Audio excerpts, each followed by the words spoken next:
Hello guys, तो ये हमारा आज पहला वीडियो है और कुछ भी गलत लगे तो हंसना मत, सीधा कमेंट करके बताना कि क्या आपको अच्छा लगा क्या बुरा लगा।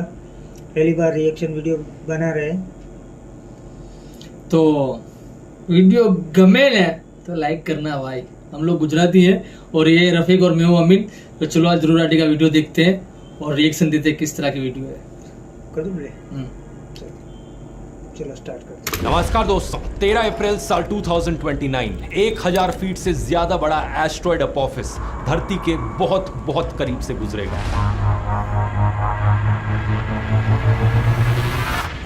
अगर ये धरती से टकरा जाता है तो ऐसी तबाही देखने को मिलेगी जैसी इंसानों के इतिहास में कभी ना देखी गई हो। हिरोशिमा पर गिराए गए बम से 1 मिलियन गुना ज्यादा एनर्जी रिलीज होगी।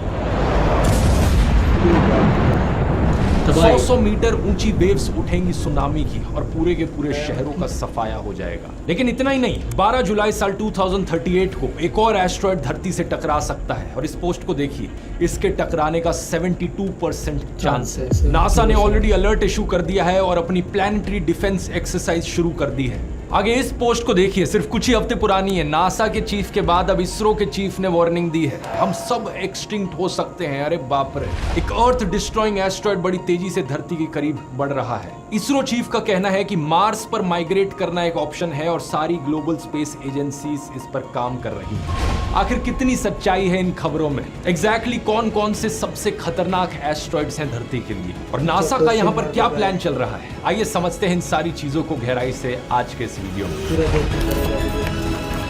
तो कुछ ट्रेलर दिखा रहा था,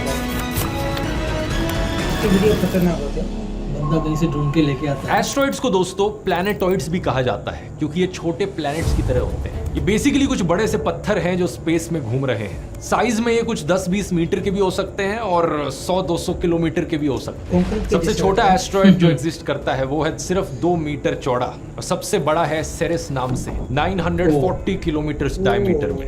ज्यादातर एस्ट्रॉइड्स हमारे सोलर सिस्टम में मार्स और जुपिटर के बीच मौजूद एस्ट्रॉइड बेल्ट में पाए जाते हैं, जहां पर मिलियंस में एस्ट्रॉइड्स मौजूद हैं। जो एस्ट्रॉइड बेल्ट की ड्राइंग की जाती है हमारी टेक्स्ट बुक्स में, वो कुछ इस तरीके से करी जाती है और इसे देखकर आपको लगता होगा कि एस्ट्रॉइड्स एक दूसरे के बगल में इतने सारे घूम रहे हैं, लेकिन असलियत में जो एवरेज डिस्टेंस है किन्हीं भी दो एस्ट्रॉइड्स के बीच में वो 1 मिलियन किलोमीटर से भी ज्यादा है। अब होता क्या है, कई बार ये एस्ट्रॉइड्स इस बेल्ट से दूर निकल जाते हैं और धरती के करीब आ जाते हैं। ऐसे केस में हम इन्हें नियर अर्थ ऑब्जेक्ट्स करके पुकारते हैं, शॉर्ट में कहा जाए NEOs।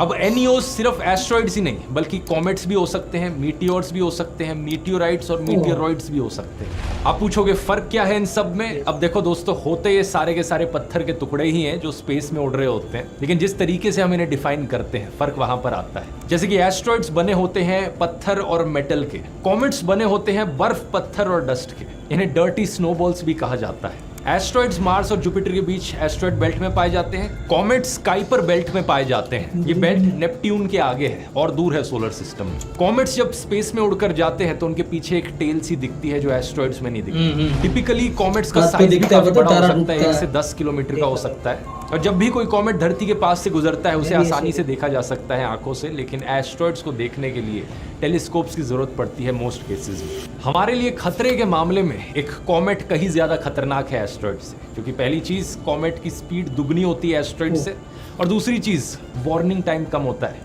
कब कोई कॉमेट अचानक से आकर धरती पर इंपैक्ट कर जाए हमें ज्यादा टाइम पहले नहीं पता चलेगा अनफॉर्चुनेटली। इसी चीज को डोंट लुक अप फिल्म में भी दर्शाया गया था। इस फिल्म में दिखाया जाता है कि कैसे 6 महीने का वार्निंग टाइम मिलता है, कॉमेट आकर धरती से टकराने वाला है और गवर्नमेंट और स्पेस एजेंसीज कैसे रिएक्ट करती हैं उस चीज को लेकर। अब मीटियोरॉइड जो होता है वो एस्ट्रॉइड या कॉमेट का छोटा सा टुकड़ा होता है। जब कोई भी मीटियोरॉइड धरती के करीब आता है, हमारी एटमॉस्फेयर में एंटर करता है, तो उस मीटियोरॉइड को हम मीटियोर बुलाते हैं। जब ये होता है तो बड़ी तेजी से वो बर्न कर जाता है और एक लाइट की स्ट्रीक हमें दिखती है, जिसे शूटिंग स्टार भी कहते हैं अगर आसमान में आपने कभी देखे हो तो। जब ये भारी संख्या में होता है तो इसे एक मीटियोर शावर कहा जाता है, और अगर कोई मीटियोर का टुकड़ा एटमॉस्फेयर को पार करके धरती पर एक्चुअली में आकर गिर जाता है तो उसे एक मीटियोराइट कहते हैं। बस इतना सा ही फर्क है। हमारे लिए जो इंपॉर्टेंट चीज यहाँ पर है वो है NEOs, जो एस्ट्रॉइड्स और कॉमेट्स धरती के पास से गुजर रहे हैं, जिनकी वजह से हमें खतरा है कि वो धरती पर आकर क्रैश कर जाए और पूरी दुनिया खत्म हो जाए। ये खतरा वैसे जायज है क्योंकि आज से 66 मिलियन ईयर्स पहले ऐसा हो चुका है डायनासोर्स के साथ। डायनासोर के साथ अगर वो एक्सटिंक्ट हो सकते हैं तो हम भी हो सकते हैं। लेकिन इस खतरे को नापने से पहले, आगे बढ़ने से पहले मैं एक चीज कहना चाहूंगा। अगर आप अपनी न्यूज इंस्टाग्राम और फेसबुक पर मौजूद ऐसे अकाउंट से लेते हो तो बेहतर यही होगा कि न्यूज फॉलो करना बंद कर दो, क्योंकि ये 2038 एस्ट्रॉयड स्ट्राइक वाली न्यूज कंप्लीटली फर्जी खबर है। फेक न्यूज़ भी फैला। इंस्टाग्राम पर न्यूज के लिए अगर आपको कुछ पेजेस को फॉलो करना है तो the Hindu, Indian express, scroll.in, the wire, news laundry, ढेर सारे ऑप्शंस हैं। इवन हमारी मेन स्ट्रीम न्यूज वेबसाइट्स, हालांकि इंडियन मीडिया का स्टैंडर्ड कोई ज्यादा अच्छा नहीं है, लेकिन इस लेवल के झूठ तो वहां कम से कम नहीं फैलाए जाते। क्योंकि देखिए, टाइम्स ऑफ इंडिया ने भी इस पर एक आर्टिकल लिखा है। हेडलाइन में लिखा है, NASA warns that a planet sized asteroid has a 72% chance of impacting earth. यह हेडलाइन गलत है, एक क्लिक बेटी हेडलाइन है, लेकिन थोड़ा सा नीचे अगर आप पहली लाइन पढ़ोगे आर्टिकल की, वहां पे इस बात को क्लियर कर दिया गया है। NASA recently conducted a hypothetical exercise to assess planets preparedness against an asteroid impact. असल में ये जो 72% चांस है, ये कोई फाइंडिंग या रिजल्ट नहीं है, ये एक हाइपोथेटिकल इमेजिनरी सिनेरियो है जो नासा ने खुद बनाया है। ये एक एक्सरसाइज कर रहे थे कि अगर आज हमको पता चला कि जुलाई 2038 में एक एस्ट्रॉयड धरती पर गिरने वाला है तो हम क्या क्या कर सकते हैं। ये एक मॉक टेस्ट था जिसमें 100 से ज्यादा एक्सपर्ट्स ने हिस्सा लिया जो अलग अलग ऑर्गेनाइजेशन से थे। NASA, European Space Agency, UK की space agency, United Nations Office of Outer Space Affairs, सबने इस बात पर चर्चा करी कि अगर एक एस्ट्रॉयड आज से 14 साल बाद धरती से आकर टकराएगा तो एग्जैक्टली हम क्या क्या कदम उठाएंगे उसे रोकने के लिए। 20 जून 2024 को नासा ने रिपोर्ट पब्लिक में रिलीज करी जिसमें कुछ बड़ी इंटरेस्टिंग चीजें बताई गई हैं। उनकी बात वीडियो में आगे करेंगे, लेकिन उससे पहले मैं आपको बताना चाहूंगा 2029 की जो डेट थी जिसकी बात मैंने वीडियो के शुरू में करी थी, वो वाली डेट हाइपोथेटिकल नहीं। 1000 फीट से ज्यादा बड़ा एपोफिस एस्ट्रॉयड सही में एग्जिस्ट करता है और ये एस्ट्रॉयड 13 अप्रैल 2029 को धरती के बहुत बहुत करीब से गुजरेगा, सिर्फ 30,000 किलोमीटर दूर। कई सारी जियो स्टेशनरी सैटेलाइट से भी कम डिस्टेंस है। नासा ने एक ये वीडियो रिलीज किया था जिसमें एग्जैक्ट पाथ दिखा रखा है इस एपोफिस एस्ट्रॉयड का। आज से 5 साल बाद जिस दिन ये एस्ट्रॉयड धरती के बगल से गुजरेगा, आपको टेलीस्कोप की भी जरूरत नहीं पड़ेगी इसे देखने के लिए, आप अपनी आंखों से सीधा इसे देख पाएंगे रात को। तो सवाल ये उठता है कि क्या चांस है कि एस्ट्रॉयड धरती से एक्चुअली में टकरा जाएगा? इसका जवाब है 0%। साल 2004 में जब इस एस्ट्रॉयड को पहली बार डिस्कवर किया गया था इंसानों के द्वारा तो दुनिया भर में हल्ला मच गया था, क्योंकि जो पहली ऑब्जर्वेशंस करी गई थी उन्होंने कहा कि 2.7% चांस है कि एस्ट्रॉयड धरती से टकरा जाएगा 2029 में। अब वैसे तो 2.7% चांस को इतना बड़ा नहीं होता, इसका मतलब 97% चांस है कि ये नहीं टकराएगा, लेकिन जब खतरा इतना बड़ा हो तो 2% चांस भी बहुत डरावना होता है। इसलिए उन सालों में इस एस्ट्रॉयड को city killer, the most dangerous asteroid करके पुकारा जाता था। यहीं से ही इसका नाम पड़ा एपोफिस। एपोफिस इजिप्शियन माइथोलॉजी में एक बहुत बड़ा सा सांप है जो सब कुछ तबाह कर देता है। इसे गॉड ऑफ केओस करके भी पुकारा जाता है। लेकिन अच्छी खबर ये है कि जब साइंटिस्ट ने और ऑब्जर्वेशंस करी इस एस्ट्रॉयड की तो पता चला कि असलियत में इसके टकराने का 0% चांस है। कुछ साल बाद साइंटिस्ट को लगा था कि 2029 में नहीं, लेकिन जब ये दोबारा से धरती के पास आएगा तब खतरा बढ़ सकता है, जैसे कि 2036 या 2068 में, क्योंकि 2029 में जब ये धरती के बड़ी करीब से गुजरेगा तो ये एक की होल एरिया से गुजरेगा। स्पेस में की होल्स उन जगहों को कहा जाता है जो धरती के इतनी करीब हो जहां पर किसी एस्ट्रॉयड के आने से अर्थ के ग्रेविटेशन फोर्स का असर पड़ता है। जब 2029 में एस्ट्रॉयड धरती के इतनी करीब आएगा तो ये की होल रीजन से गुजरेगा, जिससे इसका ऑर्बिट बदल जाएगा। अर्थ की ग्रेविटेशन की वजह से इसका ऑर्बिट चेंज हो जाएगा, जिससे कि 2036 में खतरा ज्यादा है। ये डर लगा था साइंटिस्ट को एक टाइम पर, लेकिन आज के दिन ये खतरा भी नहीं है। नासा ने अब ये बड़े कॉन्फिडेंटली कहा है कि अगले 100 सालों में ये एस्ट्रॉयड कभी नहीं टकराएगा धरती से। इसी रीजन से अब इसे नियर अर्थ ऑब्जेक्ट्स की रिस्क लिस्ट से बाहर कर दिया गया है। अब आप बोलोगे यार ये क्या है, रिस्क लिस्ट भी होती है? बिल्कुल होती है। दुनिया भर की स्पेस एजेंसीज ने एक रिस्क लिस्ट बना रखी है कि सबसे खतरनाक एस्ट्रॉयड्स कौन से हैं आने वाले फ्यूचर में। जैसे कि यूरोपियन स्पेस एजेंसी की वेबसाइट पर इस रिस्क लिस्ट को देखिए। ये सारे एस्ट्रॉयड्स और कॉमेट्स कब आकर टकरा सकते हैं, जो कि इम्पैक्ट डेट और टाइम में लिखा है। क्या प्रोबेबिलिटी है इनके टकराने की, इस IP मैक्स के सेक्शन को देखिए, यहाँ पर मैक्सिमम प्रोबेबिलिटी लिखी गई है। और इससे पीछे वाले सेक्शन में डायमीटर लिखा गया है कि ये एस्ट्रॉयड या कॉमेट कितना बड़ा है। ये सब डेटा साइंस का कमाल है कि आज के दिन हम इतने एक्यूरेटली इन सारे एस्ट्रॉयड्स के पाथ्स प्रिडिक्ट कर पाते हैं। लेकिन सिर्फ स्पेस एक्सप्लोरेशन ही नहीं, बल्कि डेटा साइंस का आज के दिन ढेर सारी अलग अलग फील्ड्स में इस्तेमाल किया जा रहा है। Automobile, finance, space exploration, media, health care, यही कारण है कि आज के दिन data science one of the most lucrative career options बन चुका है। और अगर आप अपने आप को अपस्किल करना चाहते हो और इस डायनेमिक फील्ड में एंटर करना चाहते हो, तो आज के वीडियो के स्पॉन्सर Scalar.com एक बहुत बढ़िया सोल्यूशन ऑफर करते हैं। Scalar एक ऑनलाइन टेक लर्निंग प्लेटफॉर्म है जो सॉफ्टवेयर डेवलपमेंट, डेटा साइंस और मशीन लर्निंग में प्रोग्राम्स ऑफर करता है। टॉप टेक कंपनीज के इंडस्ट्री एक्सपर्ट्स यहाँ पर लर्नर्स को मेंटर करते हैं। हर दिन लर्नर्स को 3 घंटे की डेली लर्निंग दी जाती है और 80 से ज्यादा रियल वर्ल्ड केस स्टडीज का एक्सेस। Scalar का दावा है कि जिन लर्नर्स ने Scalar के कोर्सेज को कंप्लीट किया है, उन्होंने ऑन एवरेज सैलरी इंक्रीज देखा है 126% का। और ये कहते हैं कि 93.5% लर्नर्स ने प्लेसमेंट सिक्योर करी है टॉप टेक कंपनीज में, जैसे कि Google, Facebook, Flipkart, Myntra, Amazon और जोमैटो। इनका एक इजी EMI ऑप्शन भी है 2 साल के लिए 0% इंटरेस्ट के साथ। तो अगर आपको लगता है कि Scalar आपके करियर को बूस्ट करने में आपकी मदद कर सकता है,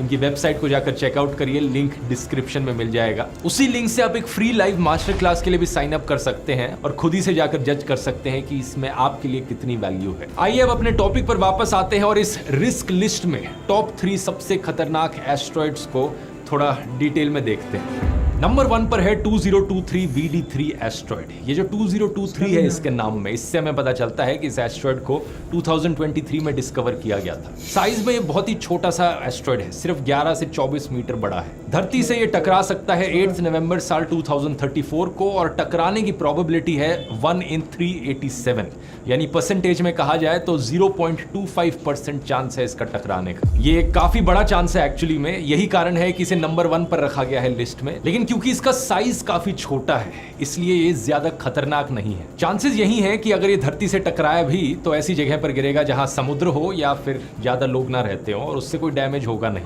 2013 में एक ऐसा ही इंसिडेंट हुआ था जब रशिया के चेलियाबिंस्क शहर में चेलियाबिंस्क मीटियोर शहर के ऊपर ब्लास्ट कर गया था।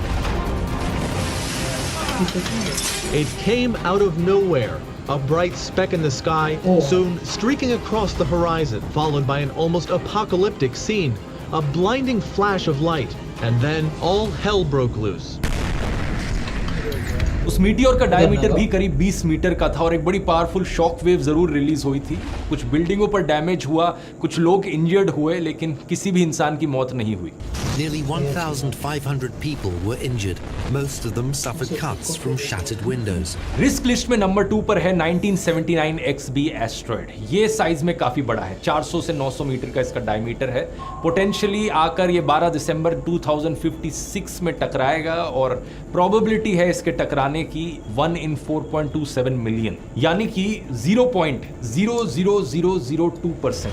इतना कम चांस है इसका टकराने का, लेकिन फिर भी ये रिस्क लिस्ट में नंबर 2 पर इसलिए है क्योंकि इसका साइज बहुत बड़ा है। इतना कम चांस भी हम नहीं ले सकते। नंबर 3 पर है एस्ट्रॉयड 2008 JL3। एस्टिमेटेड डायमीटर 23 से 50 मीटर के बीच में, पोटेंशियल इंपैक्ट डेट 1 मई 2027 और प्रोबेबिलिटी ऑफ इंपैक्ट 1 in 6711। ये होता है 0.01% चांस टकराने का। अब देख सकते हो कि ये सभी साइंटिस्ट जो इन सारी स्पेस एजेंसीज में काम कर रहे हैं, ये बहुत ही लाजवाब काम कर रहे हैं क्योंकि इतना छोटा रिस्क भी ये धरती के लिए नहीं लेना चाहते। बस एक छोटी सी प्रॉब्लम ये है कि ये सिर्फ वही एस्ट्रॉयड हैं जो हमने अभी तक डिस्कवर किए हैं। हो सकता है और एस्ट्रॉयड्स आने वाले टाइम में डिस्कवर हों। और कॉमेट्स जो होते हैं उनकी इतनी अच्छी कैलकुलेटेड ट्रेजेक्टरी नहीं होती, यानी कि कॉमेट्स को लेकर हमें इतनी बड़ी वार्निंग विंडो नहीं मिल पाएगी। हो सकता है कल को हमने कोई नया कॉमेट डिस्कवर किया जो धरती से टकरा सकता है और उसके लिए हमें सिर्फ 6-7 साल का समय मिल पाए। हमारे जो डिटेक्शन सिस्टम्स मौजूद है धरती पर, वो कई बार बड़े अच्छे से काम करते हैं, लेकिन कई बार इतना अच्छा काम नहीं भी करते हैं। 4 सबसे पॉपुलर डिटेक्शन के प्रोजेक्ट्स के बारे में मैं आपको बताना चाहूंगा। सबसे पहले है लीनियर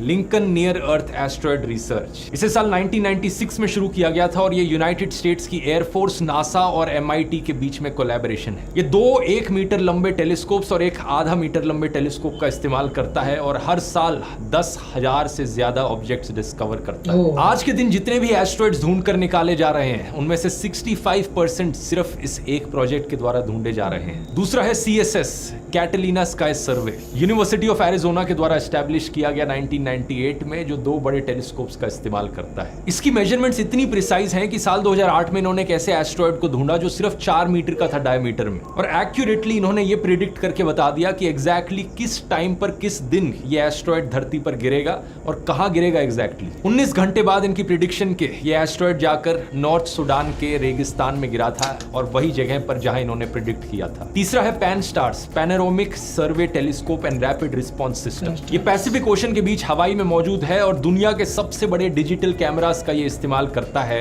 एस्ट्रॉयड्स को ढूंढने के लिए। जो इमेजेस ये सबसे बड़ा कैमरा कैप्चर करता है वो 1.4 बिलियन पिक्सेल्स की होती है। और चौथा है Atlas, asteroid terrestrial impact last alert system. ये भी हवाई में मौजूद है और साइंटिस्ट ने इसे एक फाइनल वार्निंग के तौर पर बनाया है। अगर बाकी सारे सिस्टम्स किसी एस्ट्रॉयड को नहीं ढूंढ पाए, गलती से कोई एस्ट्रॉयड बचकर निकल गया, तो ये वाला सिस्टम लास्ट मिनट वार्निंग देगा हमें एस्ट्रॉयड इंपैक्ट। हर रात ये सिस्टम पूरे आसमान को 2 बार स्कैन कर सकता है किसी भी खतरे के लिए। तो ओवरऑल देखा जाए तो हमारी धरती का ये डिफेंस सिस्टम काफी बढ़िया और स्ट्रॉन्ग है, लेकिन कई बारी चूक हो जाती है, जैसे कि कई बारी छोटे छोटे मीटियोर्स अनडिटेक्टेड बचकर निकल जाते हैं और धरती पर इंपैक्ट करते हैं, जैसा कि फरवरी 2013 में चेलियाबिंस्क मीटियोर के साथ हुआ था। 20 मीटर का ये मीटियोर कोई भी सिस्टम डिटेक्ट नहीं कर पाया टाइम पर। इसलिए ऐसे सिनेरियोज के लिए सिविल डिफेंस कंपोनेंट बड़ा इंपॉर्टेंट बन जाता है। इसकी बात करी है नासा ने अपने इस मॉक टेस्ट की रिपोर्ट के पेज नंबर 12 पर। अगर कोई छोटा सा एस्ट्रॉयड या मीटियोर आकर कहीं टकराने वाला है तो बहुत जरूरी है कि सही टाइम पर इंटरनेशनल कोऑर्डिनेशन के साथ डिजास्टर मैनेजमेंट प्लान्स को एक्टिवेट करा जाए।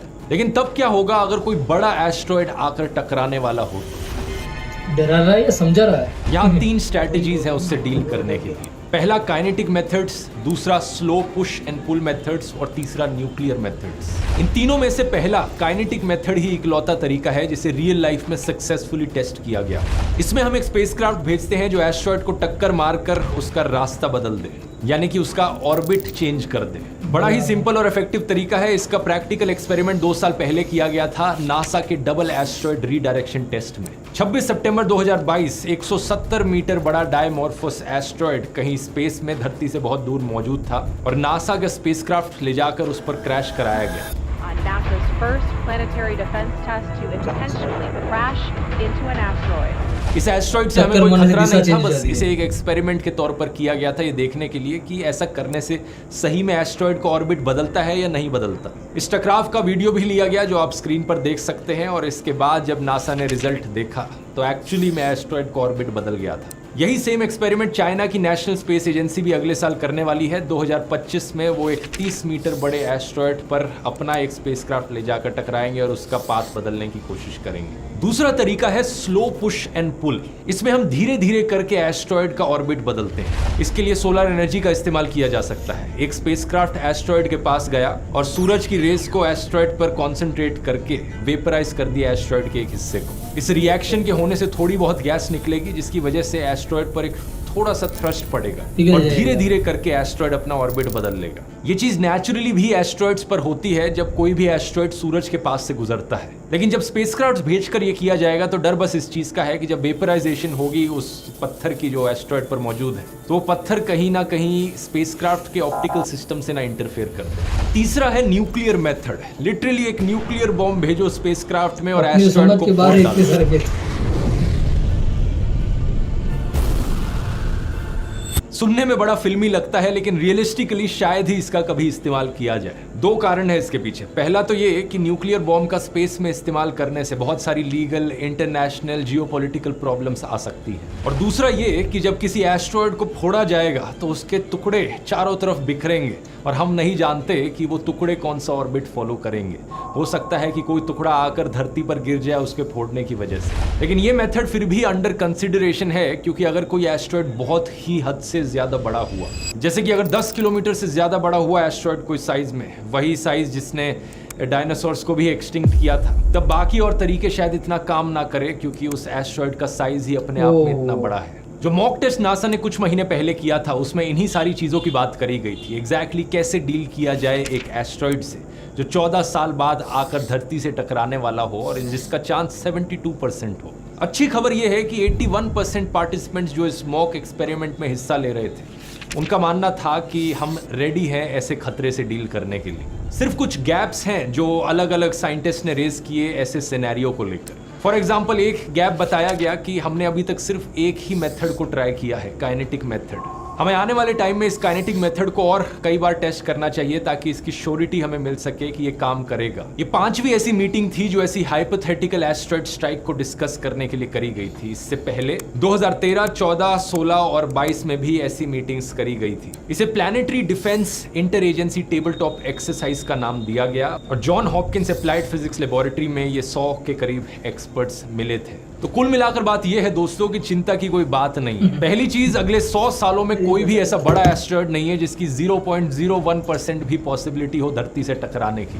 दूसरी चीज, हमारी धरती के डिफेंस सिस्टम्स टाइम के साथ साथ और एडवांस्ड बनते जा रहे हैं। साल 2028 में नासा एक स्पेस टेलीस्कोप भी लॉन्च करेगा नियर अर्थ ऑब्जेक्ट सर्वेयर नाम से। ये धरती के बाहर रहकर ऐसे एस्टेरॉयड्स को डिटेक्ट करेगा तो और भी ज्यादा इंप्रूव हो जाएंगे हमारे डिटेक्शन सिस्टम्स। और तीसरी चीज, अगर कोई ऐसा एस्टेरॉयड हमें मिल भी जाए जो धरती से आकर टकरा सकता है तो उसे रोकने के सिस्टम्स भी हमारे पास ऑलरेडी एग्जिस्ट करते हैं। तो इन फर्जी खबरों पर यकीन करना बंद कीजिए और अगर आपको स्पेस के टॉपिक में दिलचस्पी है तो बहुत से और वीडियोस बनाए हैं मैंने स्पेस पर पहले। एक पूरी प्लेलिस्ट है, यहाँ क्लिक करके आप देख सकते हैं, जैसे कि ये वाला वीडियो जो वॉर्म होल्स के ऊपर है, कैसे वॉर्म होल्स के जरिए इंटरस्टेलर टाइम ट्रैवल पॉसिबल हो सकता है, यहाँ क्लिक करके देख सकते हैं। और स्केलर की लाइव मास्टर क्लास का लिंक नीचे डिस्क्रिप्शन में मिल जाएगा। बहुत बहुत धन्यवाद। वीडियो काफी अच्छा था।